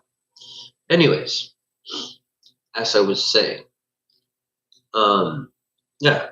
If any of you have any questions, or there's parts of the book that you wanted to wanted clarification on, or wanted to mention, like there's certainly if there's anything anyone else has to say that you feel I have missed about this, about the Liber MMM, I would love to hear your perspective.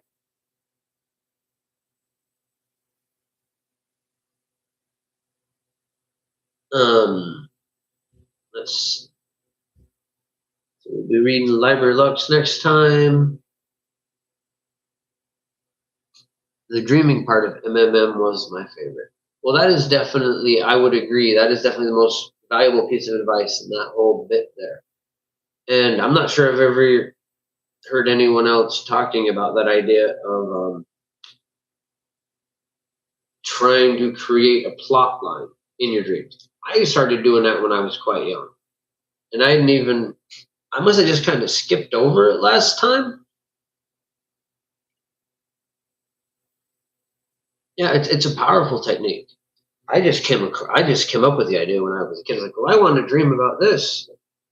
In fact, one of my friends, when I was a kid, when we spent the night, one of the things we would do is we'd go off to sleep telling each other what it was we were going to dream about that night. It was usually at the time like Super Mario. You know, I dreamed that I was jumping on turtles and shooting down tunnels, and which is funny because I wasn't much of a video gamer, but my friend was. So we'd be like, "Yeah, we're going to dream about this," and so we both choose to have that dream and push it into ourselves. You know, just keep on the idea, keep it in your mind, and imagine yourself going there as you go to sleep. Just allow yourself to drift off, keeping that in your head. Learning to meditate yourself to sleep. There's a technique that he didn't mention that he would have benefited from bringing here and could have been the first bit, like the meditation. You know, people worry about falling asleep during meditation. You should learn how to meditate yourself into a dream sleep. Because even if you can't control it, that gets you that one bit closer. That makes that part even easier. If you know how to meditate yourself into sleep, it's very easy to meditate yourself into whatever scenario you can imagine up while you're drifting off into sleep. And it's also a great cure for insomnia. If you can't sleep, meditate. And meditate yourself into sleep. But even if you haven't learned yet how to meditate yourself into the REM sleep state, so that's what I'm really talking about. What I mean, meditate yourself into sleep. I'm talking about meditate yourself into a dreaming state. You can get there just as easily through meditation as long as you progress towards that. I mean, it takes work. You know, you have to keep doing the meditations and meditating yourself essentially into sleep.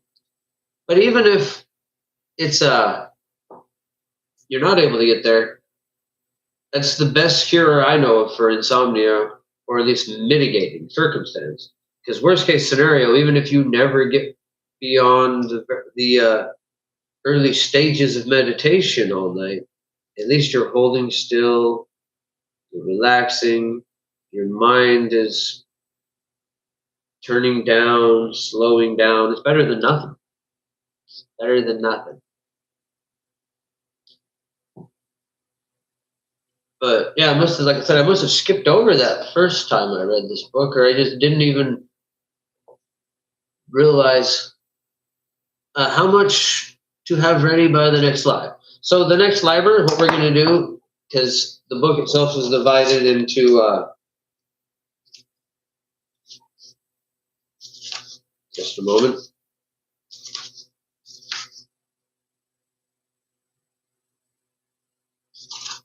Oh, there's only 4 Libers. So next time we're going to read Liber Lux. So all the way to page 55.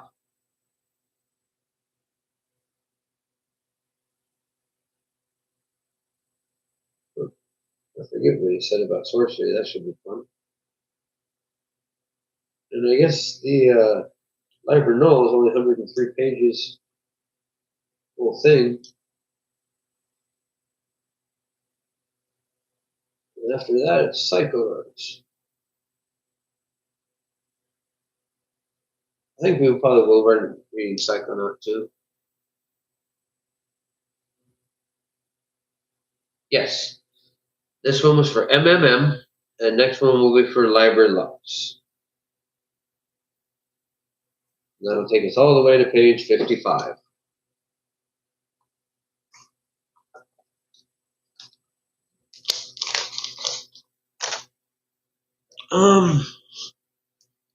Let's see. So the dreaming is an extremely important and powerful tool. If there's anything to be taken away from this particular thing, this Liber MMM, it's that bit right there about learning to control your dreams. So then you will recognize them.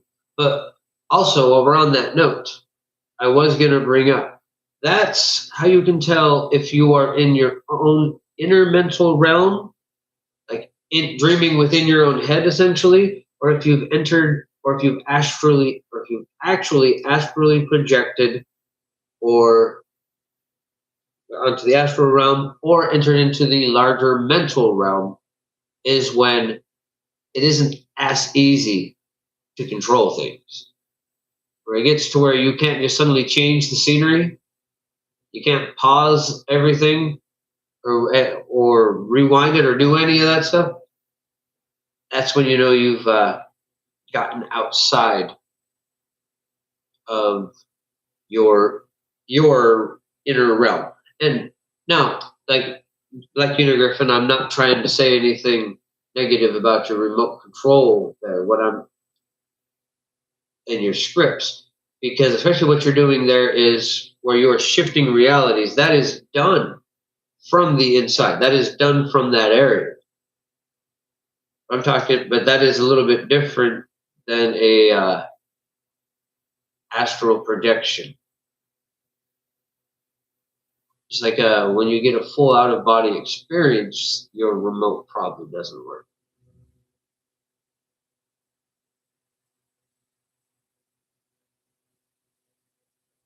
Yeah, I see. Yeah, and that's we can't control. We can't control the we can't control the outside world. We can only control the inside world. Yeah. Okay. So fair enough. I just didn't want you to think that I was like knocking what you were doing in any way. I love putting it as the larger material plane. That's how I see it from like a Jungian collective conscious lens. Yes, the larger mental plane. My brain switched it to material. I was like, wait a minute, why did they say material? But you said mental. This is the one that we did. Okay. Right. It's almost 10 o'clock here. We've been on for an hour and 45 minutes at this point.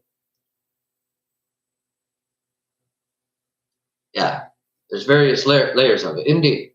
And there's, because even between the inner and the outer realm, there's overlap. There's definitely that area of overlap, and there would be degrees of where such things would work less and less. And even once you get all the way out, because it's one of your tools that you've created, it's not like it's ever going to stop working. It just, if you're in an actual outer world environment, you're not going to be able to change the scenery with it, but it's still going to be you're still something you'd be able to use there as your tool of power to affect things. I opened a Windows-style command prompt in a lucid dream. I'm working on a save button, and that's actually something I need to get back to. That's an episode that's relative to what we're doing here. I'm going to put that in the chat as well. And I should update on this. I should do another update on this because it's been a while, and this was effective. This save button was really cool.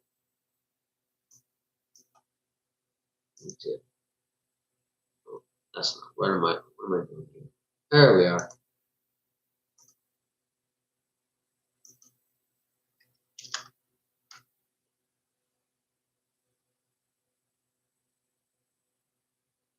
Yeah, that makes sense.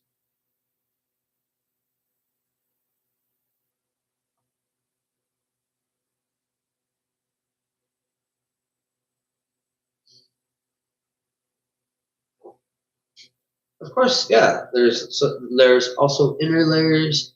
William Bullman wrote a whole book about it. There's layers internally of yourself and other worlds. Yes, like I said, like I was saying, there's like overlap, and there'd be different layers of it within the overlap. That makes a lot of sense. And even in other worlds, there are different layers to other worlds, and then you can get closer and closer to others inner realm where you're not quite touching their inner realm, but on the edges of it. And that can be some interesting stuff. Just like people can enter into your overlap, and that can create some interesting aspects. That's where we go when we visit each other in dreams, is in that overlapping area. I have a book. It's my autobiography that explains the overlap between my DID and my sorcery. Well, that's interesting.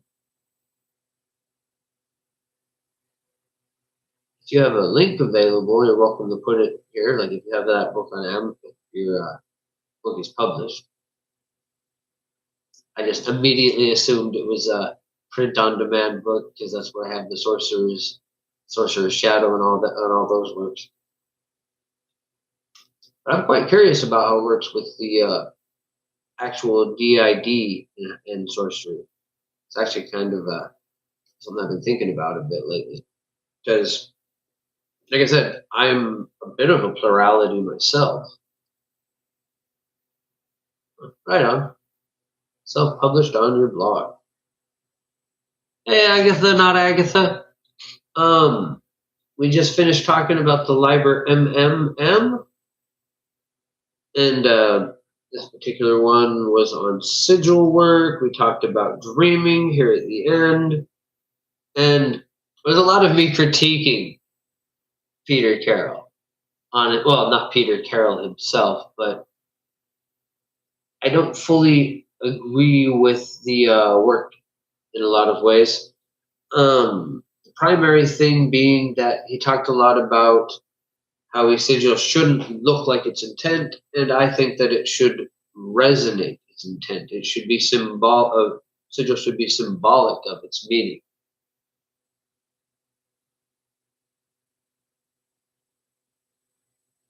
And how has different ways to do with the different types of mental perception, whether we how much of that psychic sensor we have to fight as opposed to how much there is there for us to work with.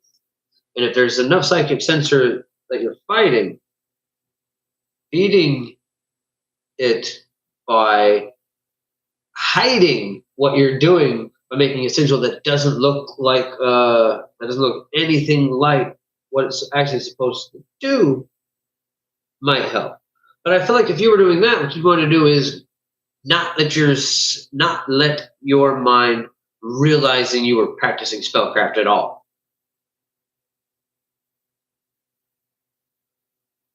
I'm glad you appreciate the critiques. Thank you. I find myself as an occultist never fully agreeing with any occult book.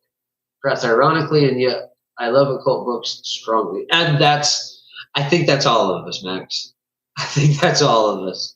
I have yet to read an occult book where I was like, wow, this guy really knows. I'm like, oh, this is a good idea. This is a good idea. But at least a few times I'd be like, man, this person's crazy. They're missing this. Why didn't they say that when they couldn't?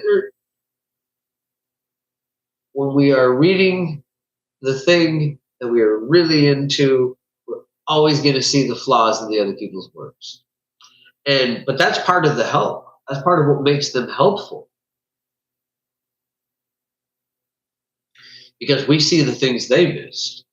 And that's part of why I love talking about this stuff and talking about things, is because I want to hear the things I'm missing. I really appreciate feedback about what I'm doing wrong. It's part of the reason I married Felix. They are able to give that to me well. They don't start just agreeing with me. They're good at giving me that feedback and telling me when I'm out of my mind. Okay, sometimes I get a little out of my mind. They can be like, oh, hold on. It doesn't have to be me catching myself. Because that's one thing that is good about like having that, wherever I am on that scale of one or more, that there is a part of me that will often observe me when I mess. And be like, hey, hold on. I've actually stopped and yelled at myself a few times. One time I was being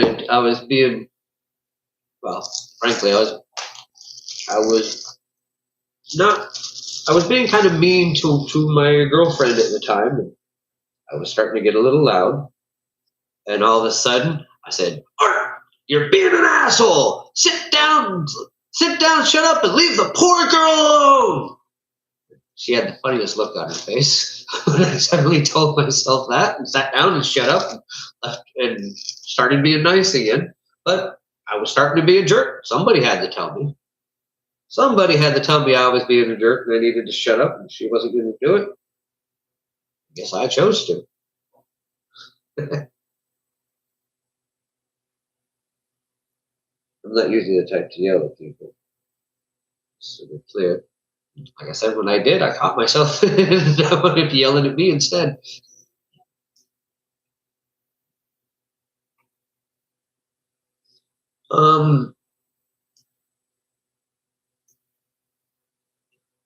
I'd be right back randomly, but I'm back. Hey, Kara. Welcome back.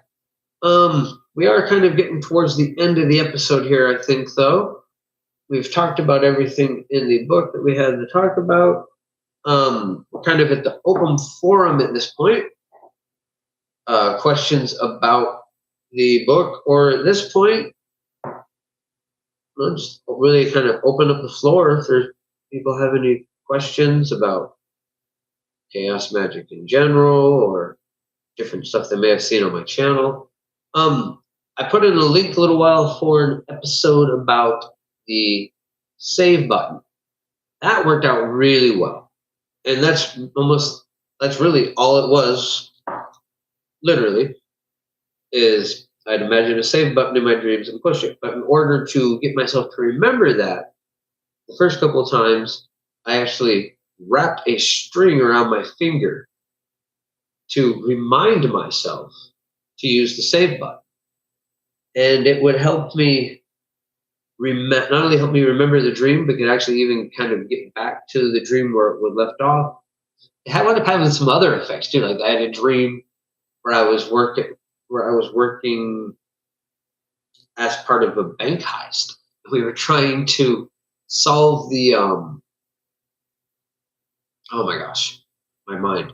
The dial there, the combination. We were trying to crack the combination to the safe, and just then I decided, well, I better push this save button real quick.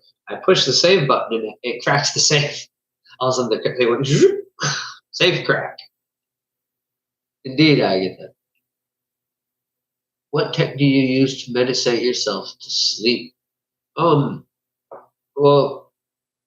with me, it's remembering states. Yes, I have that. There's a sense memory of what it feels like to fall asleep, and that's how I meditate myself into sleep. Is I do a deep breath, let my mind clear, and like I said earlier, I don't believe that we can really just have ourselves fully empty mind. Let's something to be sought, but not strive for. Simply clear the mind, allow the body to relax, and just kind of remember what it feels like as you're drifting to sleep. Just, we've all been there. Like, oh, I can barely keep my eyes open. Just kind of imagine yourself into that state and think about what it feels like to be sleeping. Just feel yourself into, picture the feeling off to sleep.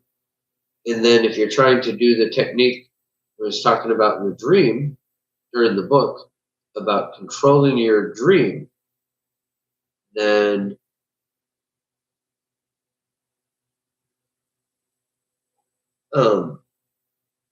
that's when you hold that image in your mind.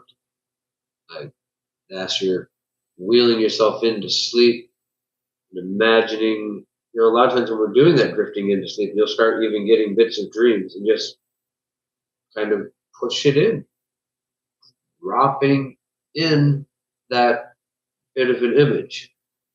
The images of what it is you're trying to dream. Resident Evil Dream Magic typewriting save. Yeah, kind of like.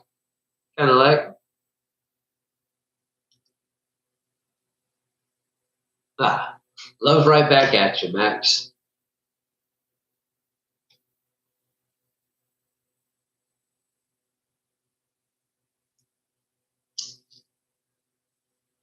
Thank you for that question, Agatha. That was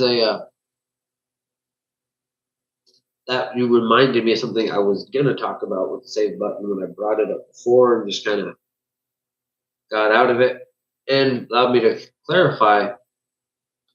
Yeah, thank you. That was a good question.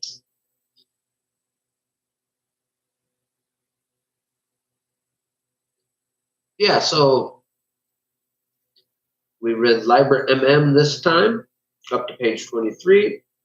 Next time we're going to be reading, pretty sure I remember, but I want to make sure I don't, Liber Lux, up to page 55. We've just about hit the 2-hour mark, so I'm probably going to get going here in just a moment.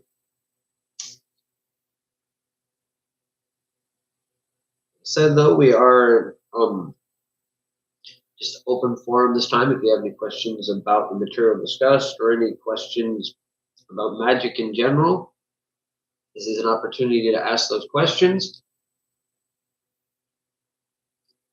I did provide a link to my email if any of you have questions you'd like to ask privately. I will try to answer your questions, but if it gets into like wanting me to give you private lessons or anything like that, I do sometimes take on some tutoring work, but I do not intend to become anyone's personal mentor, and I do charge for my services, teaching one-on-one. Absolutely not, Max. That is not parasocial at all. I am glad you think of me as your friend. I would like you to think of me as your friend. Yes, said I do have a membership tier. That is the highest membership tier, which I believe is $99.99 a month. But that comes with with spell work, readings, stick breakings, and 1 hour of one-on-one live video call a month. So that is possible. But answering questions, tutoring through Gmail would not be at the same price.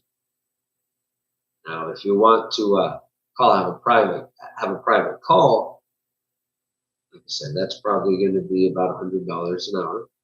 But we can go over a lot in an hour if you're interested in that. I didn't intend to turn this into a marketing thing here at the end, but I do have the various membership tiers, and those do go away. Those do go a long way in supporting the channel. So, but they're not all $99 a month. Most of them are less than that. Significantly less for $9.99. You get 3 stick breakings a month. I can never remember the different tiers off the top of my head, and I wasn't prepared to plug them, so I don't remember right now. I'm sorry. But the $9.99 one is a very good deal. You get the 3 stick breakings, and I think the next one after that is like $19.99, and you get a reading, which can be done here on the live if you want it to be done. Yes, I could get a better mic. Yes, more people. That's a good point, the more people that subscribe to the channel, the sooner I can get a better mic. But I actually did finally make enough money that the channel is going to pay me some money now. Again, that happens every once in a while, and I think that I will take the money that has come from I think I will take the money from the channel this time and finally buy a decent microphone.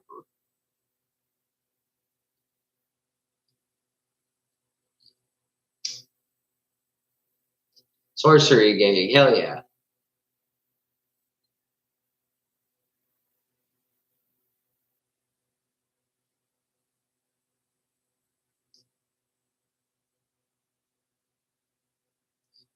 But yeah, let's see. I think we hit the 2-hour mark. I'm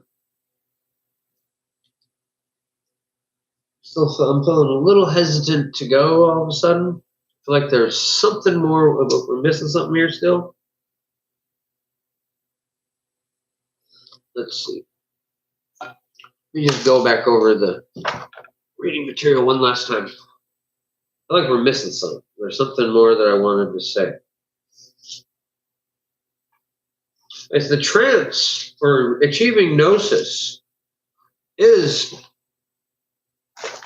I mean, he's got, those are valuable exercises that he's pointing out.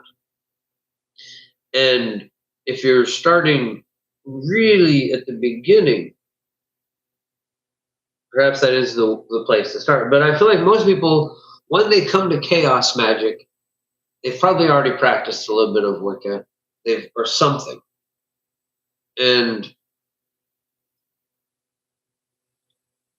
Or at least have some belief in magic being real. I feel like we should start from a place of trying to affect that metamorphosis that he talks about, paradigm shifting. That's where we first started talking about paradigm shifting, where he starts talking about metamorphosing here. Eventually becomes the idea of paradigm shifting. And, I am critiquing the hell out of this book, but this was the beginning of the science of chaos magic. And we've learned more since then. I'm sure if Peter Carroll were to have written this very book again, he wouldn't have written the exact same book that he wrote all the years ago when he did write it. If that made any sense. I feel like I was a little paradoxical there. But, I just want to give the man his due before we end this thing, especially with all the critiques I put forth. He taught me a lot about chaos magic. I believe this is the first book I actually read on chaos magic. I've read quite a bit of stuff online before that, like snippets of this and that. But I do believe this is the first physical copy of a book I ever picked up and read on chaos magic. And you can see the beginnings of the things we learn here. He's telling us about sigil craft, which you got that from Austin Spare. And a lot of what he's doing here, he's picking up on what Austin Spare left off. And now we're picking up where Peter Carroll left off. Another last thing we're missing is another mention of King Paimon. I mean, fair enough. He, I was certainly satisfied with our deal. I feel like we had a very symbiotic interaction. Thankful for the Sorcerers Guild and all the sorcerers watching tonight. Indeed. Thank you all for being here. This has been, I feel like this has been a great book club. I definitely feel like I got something out of it. I hope you all did too. That's what this is all about, is getting people to understand spellcraft and learning it again for myself. Because there's beauty in that. This is how we restore wonder to the world, is by learning chaos magic, by learning magic in general. This is where the magic comes from. This is how we get it out there. By teaching each other, by learning from each other. And I love that you were all here. And I hope we can continue to build on this and continue to grow and maintain this thing that we're creating. Anyways, I think that's a perfect note to end on. So,